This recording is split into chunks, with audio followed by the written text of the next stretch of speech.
Fala pessoal, tudo bem com vocês? Secadores tentaram, né? Mas não conseguiram. O Grêmio conseguiu uma ótima vantagem sobre o ABC em Natal. O Renato mudou o esquema, o time sofreu no primeiro tempo, especialmente com as ausências, mas no segundo soube fazer valer a sua diferença técnica e conseguiu a vitória. Uma vitória muito interessante. O Vina jogou demais e a gente vai falar sobre esse jogo. Chega mais, eu sou o Chico Garcia, inscreva-se no canal e vamos juntos!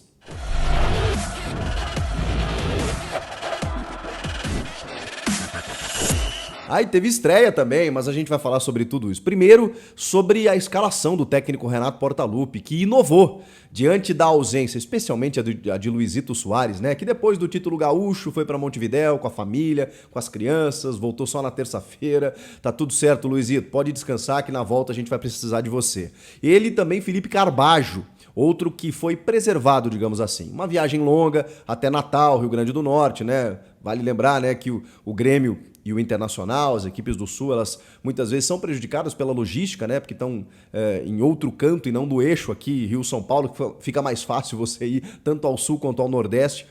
No caso das equipes gaúchas, como vale para eles lá também, né? O deslocamento ele é muito longo, às vezes você perde muitas horas de voo, aquela coisa toda, enfrenta temperaturas, enfim, adversas, né? Provavelmente devia estar muito quente lá no Frasqueirão, um gramado mais pesado e tudo mais.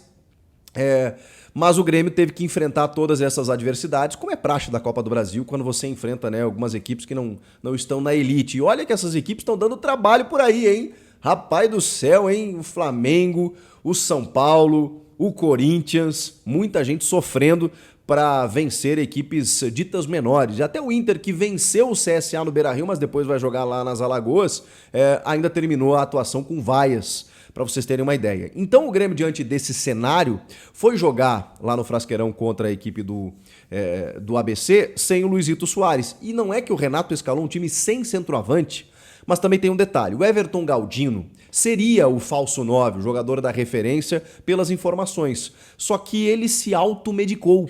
Sim, ele se automedicou sem comunicar o departamento médico e com isso a comissão técnica teve que afastar o jogador, tirá-lo do time. E aí o Renato não tinha muita opção. A única seria o André Henrique, jogador contratado agora, recentemente, junto ao Hercílio Luz de Santa Catarina, com 21 anos, que até estreou, entrou nos minutos finais, quando o jogo já estava decidido, resolvido. Porque não dava para começar com um garoto que está mudando de patamar na carreira, estreando no jogo fora de casa de Copa do Brasil. Até porque o ABC deu trabalho. Mas antes, vamos para a escalação. O Renato adotou um 3-5-2, ou um 5-3-2, ou um 3-5-0, 8-0. Rapaziada, foi um esquema completamente diferente porque não tinha um homem da referência. A gente pode entender ou imaginar que o Vina era o cara mais avançado, mas ora foi o Cristaldo, ora foi o Bitelo, porque o Grêmio jogou com 3 meias lá na frente, 2 volantes e a sua linha de 5, 3 zagueiros e 2 alas. O Bruno Alves, o Vini e o Kahneman, João Pedro pela direita, Diogo Barbosa pela esquerda, Vidia Sante e Lucas Silva os volantes e o tripé de meias, o Cristaldo, o Bitelo e o Vina. Claro que o Grêmio teve dificuldades no primeiro tempo, especialmente para atacar e até para ficar com a bola, viu? O ABC é uma equipe muito bem organizada, deu trabalho, o Adriel teve que fazer algumas defesas, teve uma bola, inclusive, que ele saiu errado, o cara cabeceou, a bola bateu no travessão, ele saiu depois, estava perdendo a bola, o zagueiro do Grêmio tirou em cima da linha, foi uma loucura. Mas ele também fez algumas intervenções importantes. O Grêmio sofreu como naturalmente as equipes estão sofrendo, porque essas equipes jogam em casa, apoio da torcida, tem uma chance de ouro, né, de ganhar bem um valor, né, financeiro que muitas vezes garante a folha de pagamento da temporada inteira. Você encara esse jogo como uma vitrine, porque joga contra um grande, que tem um holofote maior, que tem uma atratividade grande, que você pode fechar um grande contrato. Cara, tudo conspira para essas equipes elas complicarem a vida dos grandes. Que se você for lá de salto alto ou, né, um pouco mais soberbo, você acaba sofrendo sim. O Grêmio sofreu, mas entendeu o jogo rapidamente. Rapidamente até não digo, mas no intervalo o Renato entendeu o que precisava fazer.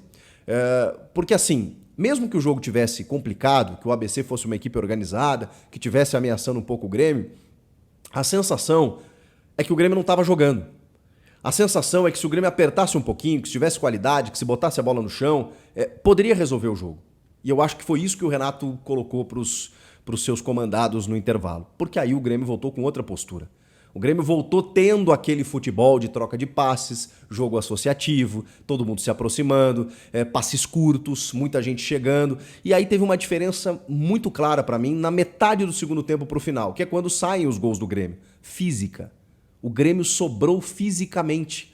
E aí você vai me perguntar, poxa, mas o ABC é de Natal, tá acostumado a jogar no Frasqueirão. Sim, mas quando você compara equipes de estruturas diferentes, orçamento diferentes, isso também faz diferença. O Grêmio tem uma preparação física muito mais moderna, muito mais tecnológica, com jogadores que já estão, né, preparados para jogos de altíssimo nível e altíssima intensidade. E esses caras visivelmente estavam preparados. Haja vista o Vina, que chegou e nos primeiros jogos a gente notou que ele cansava rápido demais, às vezes não conseguia jogar 60 minutos, perdia muito da sua intensidade no segundo tempo. Cara, o Vina foi um leão hoje, um leão. O que esse cara jogou, especialmente na hora que precisou, na hora em que precisava entrar o cara da qualidade técnica, o Cristaldo ainda tá um pouco abaixo, viu? Sou muito fã do Cristaldo, ele recebe um passe do Vina na entrada da área, poderia ter finalizado muito melhor, acabou chutando fraco, ele que faz a assistência na cobrança de escanteio pro gol do Bitelo, golaço do Bitelo, mas o Cristaldo ainda pode muito mais, pela qualidade que ele tem.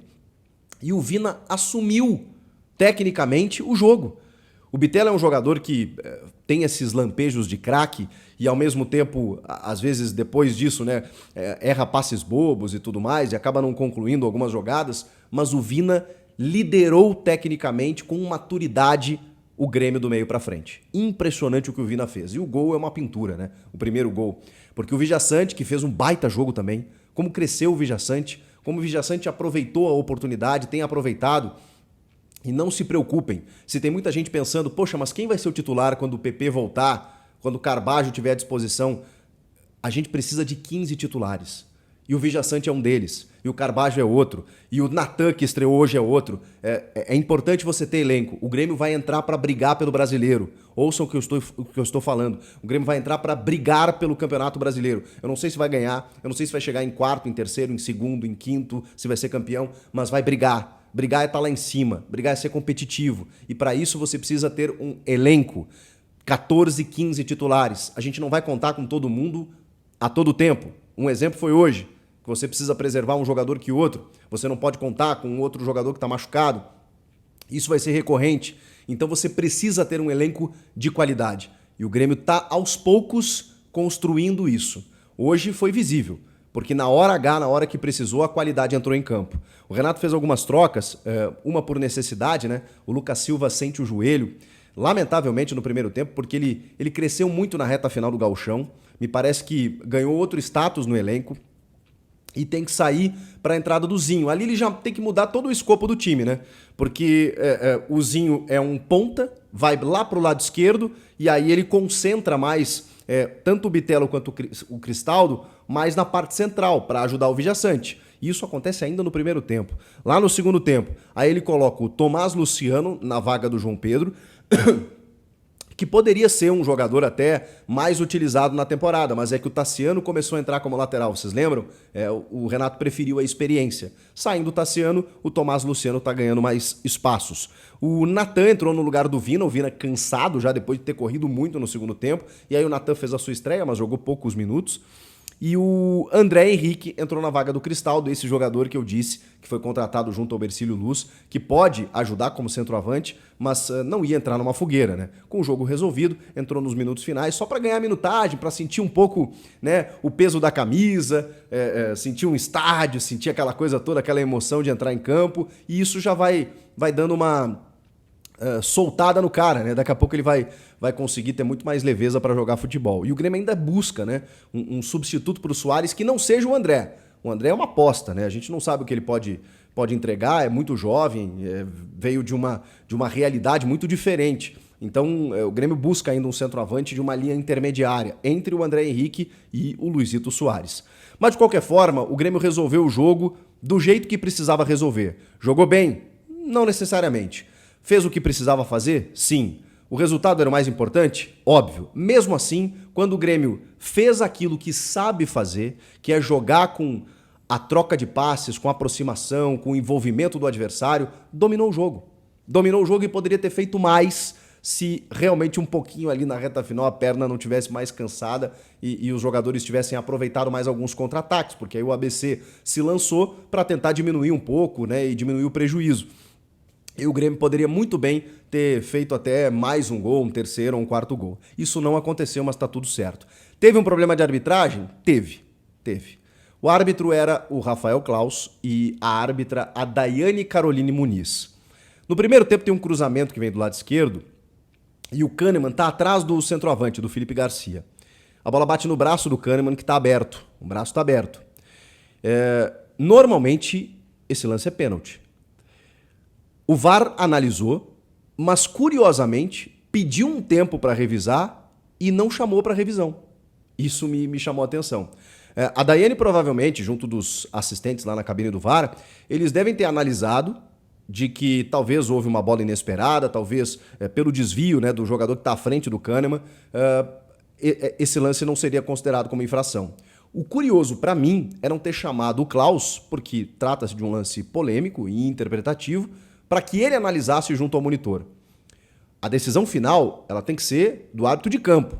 O árbitro de vídeo, ele, obviamente, né, vai tomar sua decisão e talvez tenha entendido que não houve a penalidade. Agora, se pediu um tempo para revisar e provavelmente houve um período de análise ali, é porque não é um lance tão simples de ser definido.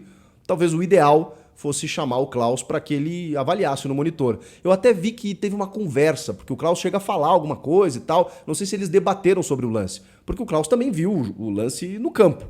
Mas eu acho que se ele visse no monitor, fatalmente ele teria marcado o pênalti. Eu acho que foi pênalti e acho que ali o Grêmio acabou beneficiado. Faz parte, né?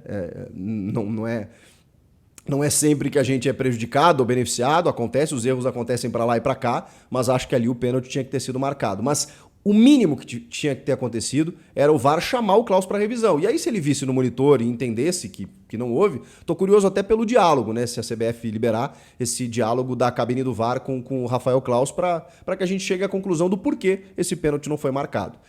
Com o 0-0 ficou mais fácil, evidentemente, do Grêmio construir a sua vitória no segundo tempo. 2-0 placar final. Um resultado, uma vantagem maravilhosa para o Grêmio conseguir aqui na Arena do Grêmio a sua classificação para as oitavas de final. Fez o que podia, fez o que devia e conseguiu o seu resultado tão esperado. Você gostou do jogo? Comenta aqui, quero te ouvir. Inscreva-se no canal, eu volto na próxima.